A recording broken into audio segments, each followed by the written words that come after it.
Hello नमस्कार दोस्तों। आज हम लोग क्लास 9 की ज्योग्राफी के एक महत्वपूर्ण चैप्टर पढ़ेंगे जिसका नाम है भारत।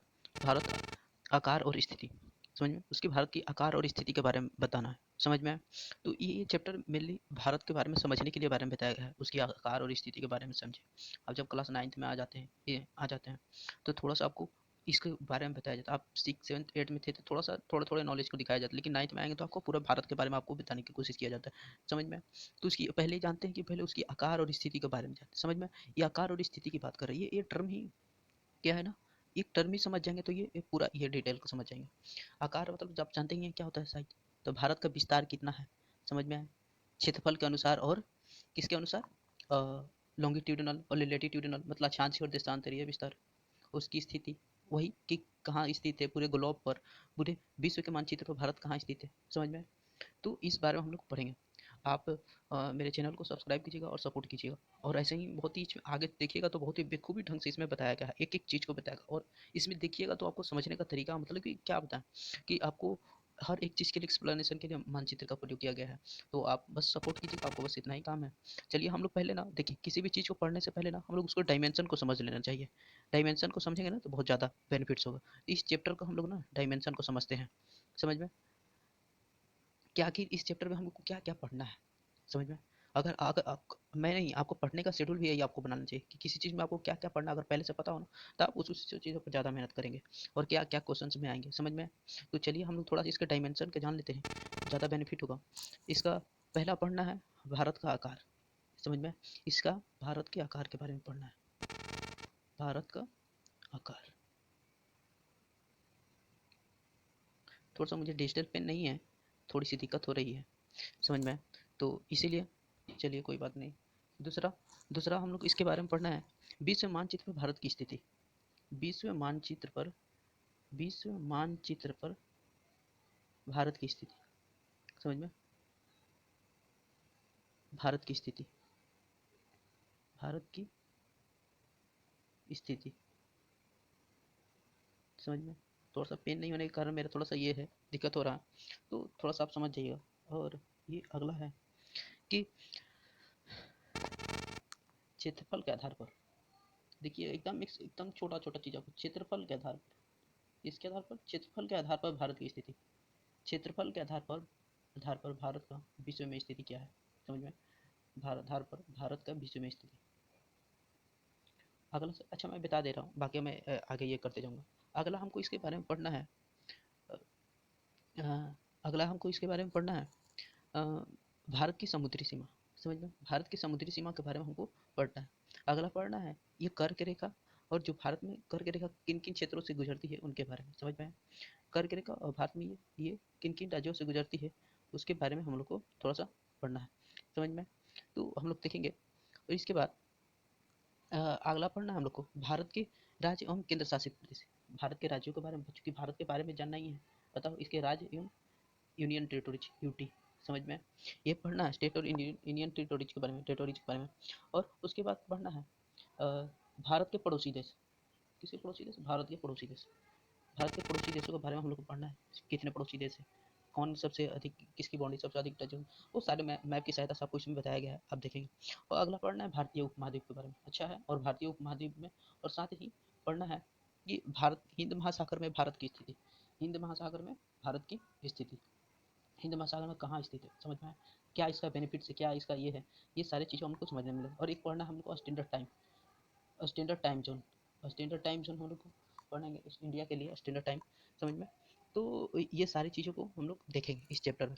क्योंकि देखिए ये एक बड़ा है, आप सॉफ्ट टॉपिक देख रहे हैं कितना इस चीज़ों को इसमें बताया गया है। समझ में? फिर से एक बार मैं रिपीट कर दे रहा हूँ, भारत का आकार। दूसरा है भारत के मानचित्र पर भारत की स्थिति, विश्व के मानचित्र पर भारत की स्थिति। तीसरा है क्षेत्रफल के आधार पर संसार के देशों में भारत की स्थिति, ये बताया गया है। चौथा है भारत की समुद्री सीमा, पांचवा बताया गया है भारत जो कर्क रेखा है भारत के किन किन राज्यों से गुजरता है। छठा है बताया गया है भारत के राज्यों एवं केंद्र शासित प्रदेशों के बारे में पढ़ना है। सातवां है भारत के क्षेत्रफल के बारे में पढ़ना। आठवां है भारत के पड़ोसी देशों के बारे में पढ़ना है। सॉरी, भारत के क्षेत्रफल तो हम लोग ये कर चुके हैं। भारत के पड़ोसी देशों के बारे में पढ़ना, फिर भारतीय उपमहाद्वीपों के बारे में पढ़ना, और हिंद महासागर में भारत की केंद्रीय स्थिति के बारे में हम लोग को पढ़ना। समझ में? तो आप ये इन सारी चीज़ों पर ध्यान दीजिएगा, और उसके बाद स्टैंडर्ड टाइम जोन पर पढ़ना है। समझ में? तो ये है।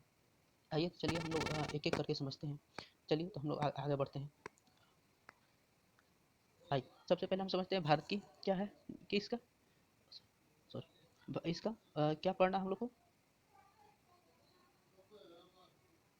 भारत का क्षेत्रफल कितना है, 32.8 लाख वर्ग किलोमीटर के बारे में बताओ। और ये क्षेत्रफल के अनुसार भारत का कितना बड़ा देश है, सातवां बड़ा देश है, सातवां बड़ा देश, समझ में।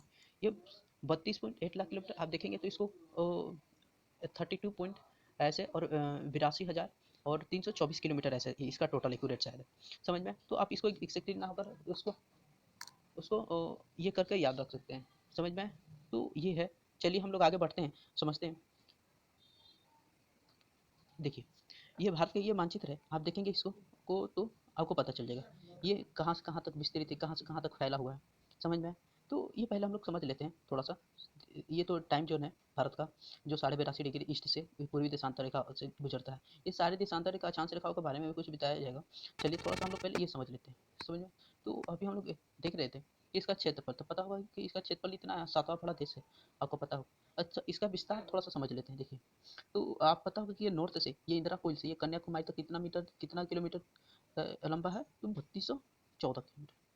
और यहाँ देखिए पश्चिम में गुजरात के और अरुणाचल प्रदेश के एक गांव तक है, समझ में। यहाँ यहाँ से लेकर यहाँ तक की चौड़ाई कितनी, 2933 किलोमीटर। देखिए पश्चिम से पूर्व की ओर इसकी चौड़ाई कितना, 2933 किलोमीटर।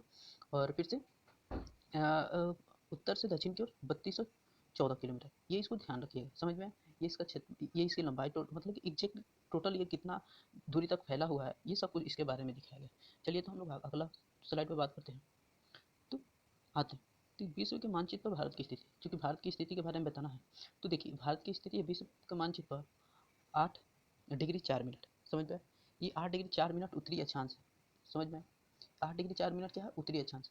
और ये 37 डिग्री 6 मिनट उत्तरी अक्षांश के बीच है, आप देखे होंगे इसमें बताया गया है।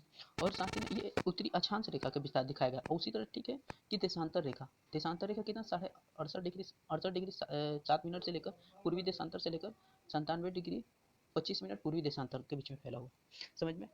कौन सा भारत की स्थिति, कौन उसका अक्षांशीय विस्तार कितना है, तो अक्षांशीय विस्तार याद रखिएगा 8 डिग्री 4 मिनट से लेकर 37 डिग्री 6 मिनट तक है, समझ में। 37 डिग्री 6 मिनट तक है, समझ में।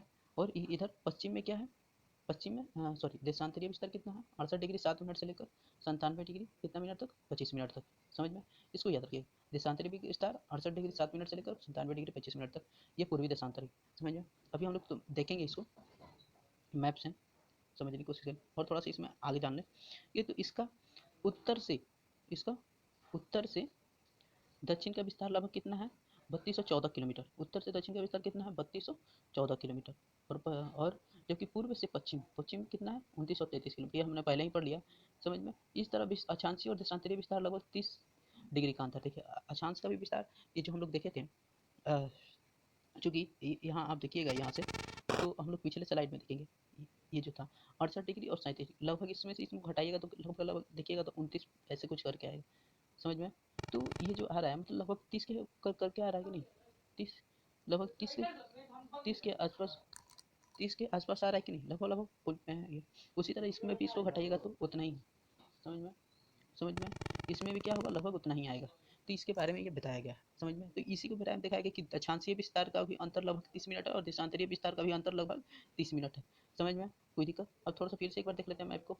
आप देखिए मैप को तब तक हम समझेंगे जब तक क्लियर ना हो जाए, ये समझ में आया।